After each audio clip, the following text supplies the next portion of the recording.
오늘 우리가 읽은 시편 129편부터 131편은 성전 순례 시편 가운데 10번째부터 12번째의 시입니다. 오늘은 이 가운데서 131편에 대해서 살펴보려고 하는데, 시편 131편의 저자는 다윗이십니다. 다윗은 이스라엘의 위대한 왕으로서 스스로 잡고자 했다면 수없이 많은 기회를 일찍이부터 잡을 수 있었지만 그 상황 속에서도 그는 결코 욕심을 부리지 않았습니다. 그리고 하나님께서 채워주실 때까지 기다렸던 믿음의 사람이었습니다. 일례로 다윗은 사울을 피해서 무려 10년 동안이나 도망 다녔습니다. 말이 쉬워서 10년이지 그 좁은 땅에서 600명이 넘는 사람들이 10년 동안 몰래 숨어 다니면서 먹을 것과 잠잘 곳을 구하기란 너무도 큰 스트레스였고 환난이었습니다. 그런데 그런 상태에서 다윗은 사울을 2번이나 죽일 기회가 찾아왔습니다. 하지만 다윗은 사울을 살려주었습니다. 다윗이 원했다면 사울을 죽이고 일찍이 이스라엘의 왕이 될 수 있었습니다. 그랬다면 고난이 그렇게 오래 가지는 않았을 거예요. 하지만 다윗은 그러한 욕망, 그런 욕심을 버리고 하나님께서 왕으로 세워주실 때까지 기다리는 편을 선택했습니다. 내가 스스로 왕이 되지 않았단 말이에요. 사울을 죽이고 하나님께서 다윗을 왕으로 세워주시기를 기다렸다는 겁니다. 그 과정 속에서 연단, 역경, 고난, 좌절, 때로는 절망의 순간이 얼마나 많았겠습니까? 그러므로 오늘 우리가 읽은 시편 131편은 하나님 앞에서 겸손하게 살기를 다짐하고 그 결과 마음의 평온을 노래하고 있는 다윗의 신앙 고백이라 할 수가 있습니다. 다윗의 삶은 실로 역경과 고난으로 점철된 파란만장한 삶이었습니다. 다윗처럼 죽을 고비를 많이 넘긴 사람도 드물었고, 다윗처럼 고난과 역경과 좌절과 절망을 경험한 사람도 드물었습니다. 그런데 다윗은 놀랍게도 자신의 영혼이 평안하다 고백합니다. 우리가 볼 때 다윗의 삶은 평안과는 거리가 멀었습니다. 그런데 다윗은 어떻게 역경과 환난 속에서도 자신의 영혼이 평안하다 고백할 수 있을까요? 우리도 살아가다 보면 좌절, 역경, 환난, 고난, 그리고 여러 가지 삶이 주는 스트레스, 겪지 않아야 할 어떤 사건과 사고, 그런 순간을 만나면 인생의 위기가 찾아오게 되고요. 그 가운데 고난의 스트레스를 받을 수밖에 없어요. 그런데 그 가운데 우리는 과연 다윗처럼 내 영혼이 평온합니다. 내 삶이 평안합니다. 내 마음이 평강을 누리고 있습니다. 라고 고백할 수 있을까요? 그러니까 오늘 우리는 이 질문을 해봐야 돼요. 내가 다윗이었다면 과연 나는 평안하다 말할 수 있을까? 여러분의 지금 삶은 평안하십니까? 여러분 지금 하나님의 샬롬의 은총을 누리고 있습니까? 어쩌면 밤에 새벽잠을 설치고서 새벽 예배를 드리는 성도가 있을 수도 있어요. 그렇다면 여러분은 지금 그런 어떤 고난과 스트레스 가운데 이 자리에 나오신 분이 있을 수도 있는데 그 가운데 평안을 누리고 있습니까? 과연 여러분 심령은 평강하십니까? 어떻게 그렇다면 오늘 우리는 다윗이 내 심령이 평강하다, 평안하다 라고 말하고 있는지를 배워야 합니다. 다윗은 그 이유에 대해서 두 가지를 말하고 있어요. 새번역 성경으로 읽어보겠습니다. 주님, 이제 내가 교만한 마음을 버렸습니다. 오만한 길에서 돌아섰습니다. 너무 큰 것을 가지려고 나서지 않으며 분에 넘치는 놀라운 일을 이루려고도 하지 않습니다. 오히려 내 마음은 고요하고 평안합니다. 젖된 아이가 어머니 품에 안겨 있듯이 내 영혼도 젖된 아이와 같습니다. 내 마음은 오히려 지금 환난을 당하고 있는 지금, 고난 가운데 있는 지금 고요하고 평안합니다. 잔잔하다는 거예요. 젖된 아이가 어머니 품에 안겨 있듯이 내 영혼도 젖된 아이처럼 그렇게 평안하다는 거예요. 어떻게 다윗은 이렇게 환난과 역경과 고난과 좌절 속에서도, 인생의 위기 속에서도 어떻게 내 마음은 고요하고 평안합니다. 마치 젖된 아이가 엄마 품에 있듯이 내가 그와 같이 평안합니다 라고 고백할 수 있었을까요? 그 이유가 1절에 있어요. 첫 번째, 다윗은 내가 교만한 마음을 버렸습니다. 오만한 길에서 돌아섰습니다 라고 고백하고 있다는 사실입니다. 하나님께서 가장 싫어하시는 죄악이 교만이에요. 사람은 교만으로 인해 타락했습니다.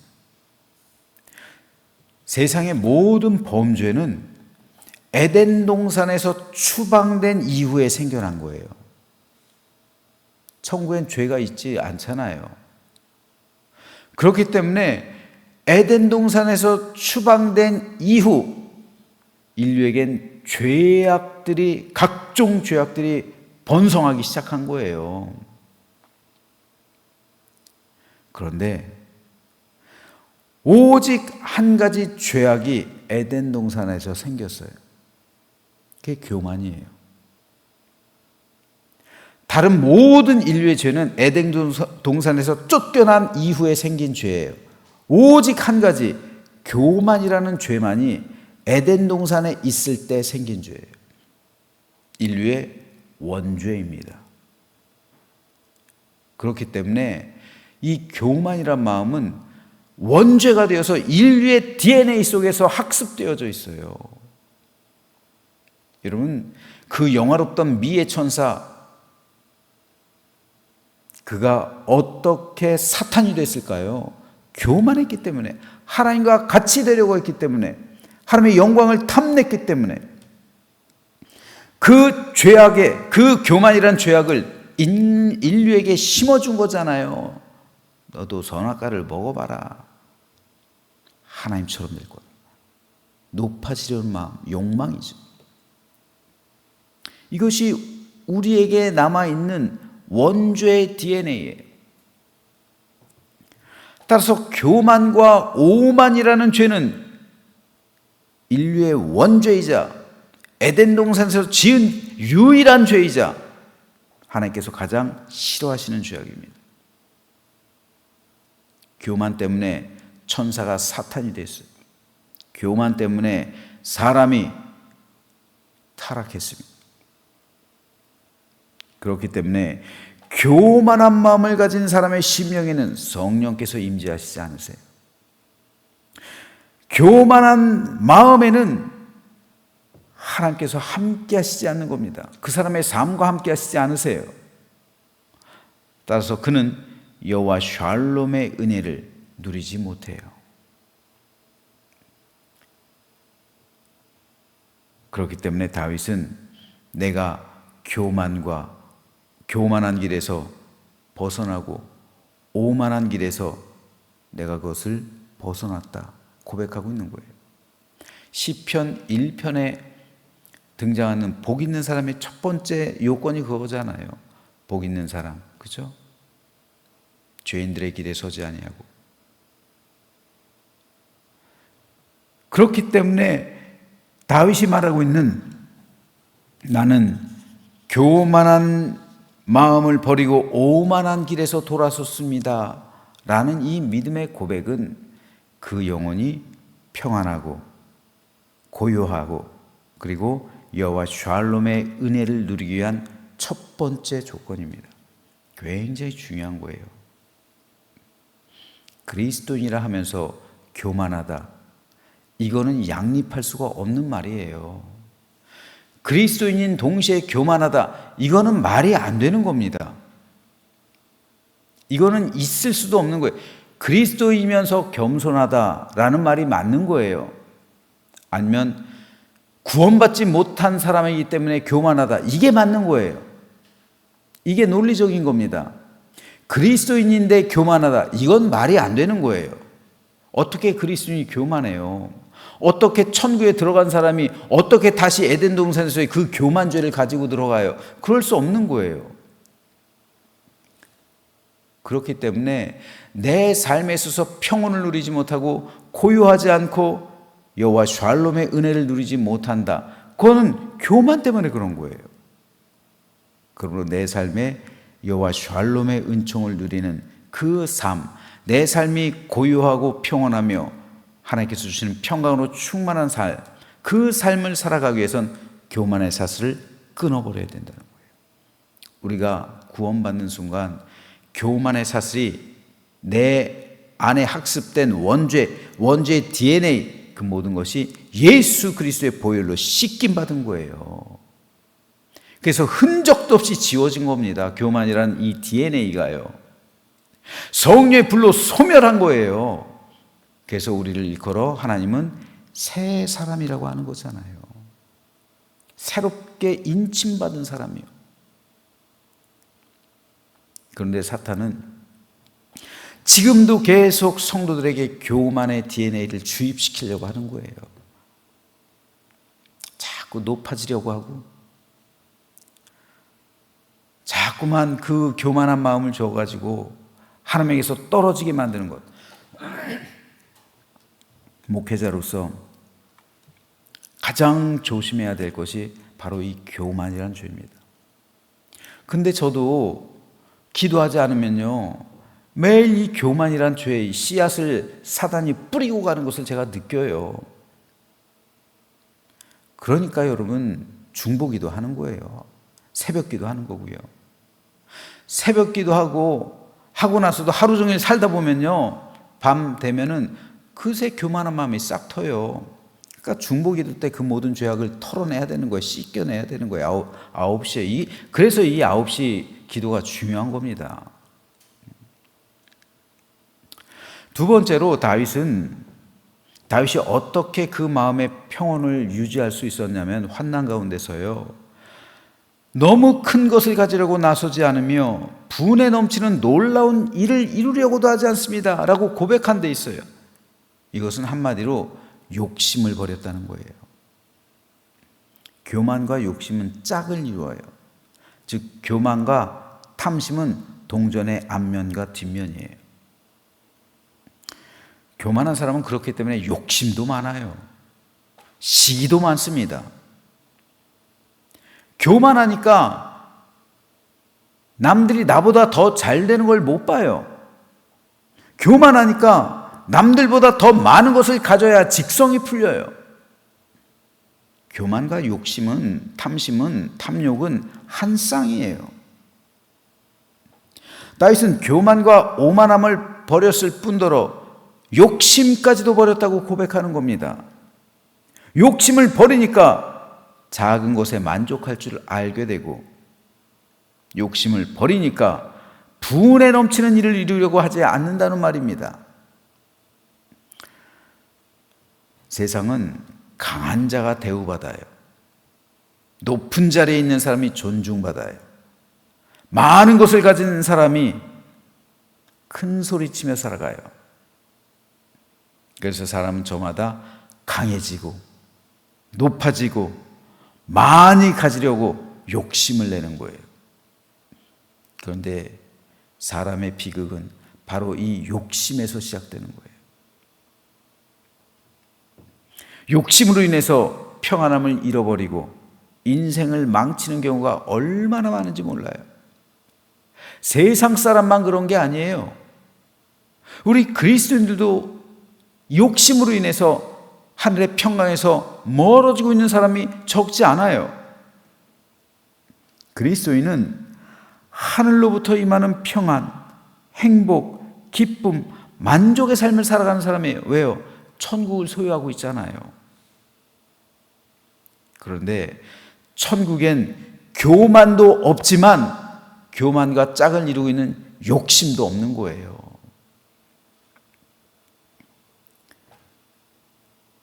그렇기 때문에 그리스도인은 욕심을 자꾸만 버리는 사람들, 자꾸만 내 욕심을 버리는 거예요. 청빈이란 말이 있어요. 청빈이란 말은 다른 말로 하면 자발적인 가난이에요. 욕심을 버리는 거란 말입니다. 욕심을요. 자꾸만 세상 것으로 나를 채우는 게 아니라, 우리 그리스도인들, 지금 기독교인들이 잘못된 영성 중에 하나가요, 하나님의 은혜로 나를 채우는 것, 이것은 건전한 영성이에요. 그런데 축복을 잘못된 것으로 인식해서요, 진정한 축복은 하나님의 영으로 나를 채우는 것이 진정한 축복이잖아요. 그래서 내 영혼이 더 성숙하고 세월이 지남에 따라 더 성장해가고 더 깊어지는 것, 이것이 진정한 우리 영혼의 축복이잖아요. 근데 자꾸만 세상 것으로 나를 채워요. 그래서 그거를 가지고 계속 복을 받았다고 우겨요. 세상 것으로 자꾸만 나를 채워요. 더 많아지려고 하고, 더 많이 가지려고 하고, 더 부자가 되려고 하고, 더 많은 것으로 내 삶을 채우고, 더 많은 것을 쌓아두려고 하고, 더 높은 지위를 가지려고 하고, 더 강해지려고 하고, 이건 기독교적인 복음이 아니에요. 그리스도인은 강해지려고 하는 삶이 아니라 약해지려는 삶, 많은 것을 쌓아두려는 것이 아니라 자발적으로 나눠주는 삶, 비우는 삶이란 말입니다. 채우는 삶이 아니라. 채우는 것은 하나님의 은혜로 채워야죠. 하나님의 은혜로 채움받으면 비워지게 되어 있는 거예요. 자꾸만 자발적 가난, 청빈하게 되어 있다고요. 여러분, 한번 제가 여러분에게 물어볼게요. 목사가 여러분에게 먼저 물어볼게요. 여러분은 하나님의 복, 여러분이 만일 좋은 아파트, 더 큰 평수 이사가고, 더 많은 현금 쌓아두고, 더 부자가 되고, 좋은 아파트에 고급 차에다가, 그리고 많은 것을 누리면 여러분 축복받은 겁니까? 축복받지 않은 겁니까? 복받았다고 생각하죠. 그럼 그걸 목사한테 한번 적용해 볼게요. 목사가 고급 아파트에 살고서 아주 좋은 승용차 타고 다니고 금사슬을 하고 다니고, 그러면 목사가 축복받은 겁니까? 어떻게 된 겁니까? 여러분, 그거 목사님 축복받은 거예요? 그럼 여러분, 나도 그렇게 살게 해주세요. 그럼 나도 고급차 한번 타고 다니고요, 저한테도 아파트 하나, 고급 아파트 하나 사주세요. 그게 축복받은 거예요? 그게 축복의 모습이라면 나한테도 그렇게 해주셔야 될 거 아니에요, 여러분들이. 근데 목사에게 그건 축복이 아니라는 거 다 알고 있잖아요. 그러니까 저 스스로도 자발적 빈곤 가운데로 사는 거잖아요. 그게 내 영혼이 사는 거니까. 근데 여러분 왜 그렇게 안 사세요? 여러분들도 똑같이 살아야 되는 거예요. 여러분이 목사에게 원하는 그 기준, 그것을 여러분에게도 들이밀어야 되는 거예요. 목사님만 그렇게 살아야 되고 나는 그렇게 살면 안 됩니다. 아니, 그건 어불성설, 그건 모순이죠. 그러니까 여러분 영혼이 평안하지 못한 거예요.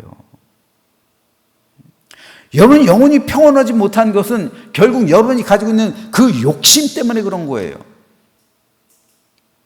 여러분도 마찬가지로 청빈의 삶을 살아야 돼요. 세상 욕심 버려야 된단 말입니다. 자꾸 쌓아두려고 하고, 쌓아두는 것을 복이라고 생각하는 그 관념을 버려야 되는 거예요. 그게 복이 아니에요. 우리 주 예수님이 그렇게 안 사셨잖아요. 바울이 그렇게 살지 않았잖아요. 주님의 12 제자들이 그렇게 살지를 않았잖아요. 초대교회 성도들이 그렇게 살지를 않았잖아요. 근데 왜 우리는 자꾸만 음료가 주는 그 금잔을 마시면서 그걸 축복이라고 왜 그렇게 우깁니까? 아니에요. 그건 누가 봐도 축복이 아니에요. 그건 성경에 말씀하고 있는, 하나님께서 말씀하시고 있는 축복이 아닙니다. 그런데 자꾸만 그것을 바라니까 하나님께서 그 심령 가운데 임하지 않으시고, 그러니까 여호와 샬롬의 은총을 누리지 못하고, 그러니까 그 영혼이 평안하지 못한 거예요. 지금 다윗이 고백하고 있는 게 이겁니다. 내 마음은 고요하고 평안합니다. 왜요? 내가 교만을 버렸기 때문에요. 오만한 길에 서 있지 않기 때문에요. 그리고 욕심 또한 버렸기 때문에요. 그러면 영의 영혼도 평온을 누릴 수 있어요. 목사가 많이 가지면 좋을 것 같죠? 하지만 그 영혼은 평안함을 누리지 못하는 거예요. 당장 성도들부터 손가락질을 하고요. 무엇보다 중요한 건 하나님께 인정받지 못해요. 그와 마찬가지로 영의 삶, 영혼 역시 마찬가지예요.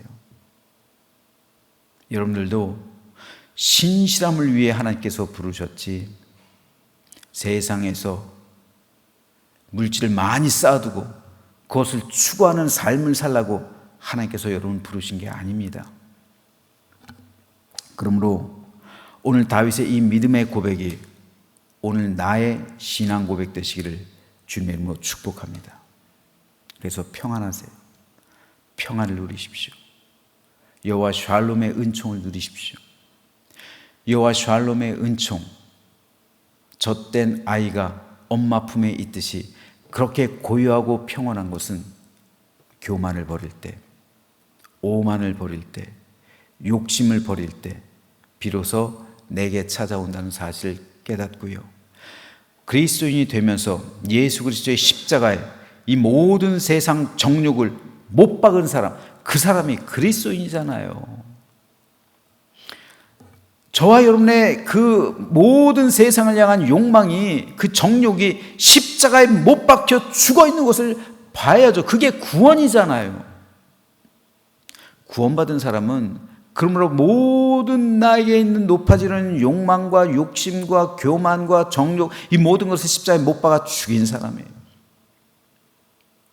저는 저와 여러분 모두가 진정으로 구원받은 믿음의 백성 되기를 주님의 이름으로 축복합니다. 그럴 때 평온이 찾아오는 거예요. 그래서 여호와 샬롬의 은혜를 누리며 살아가는 평강의 삶이 되시길 주님의 이름으로 축원합니다.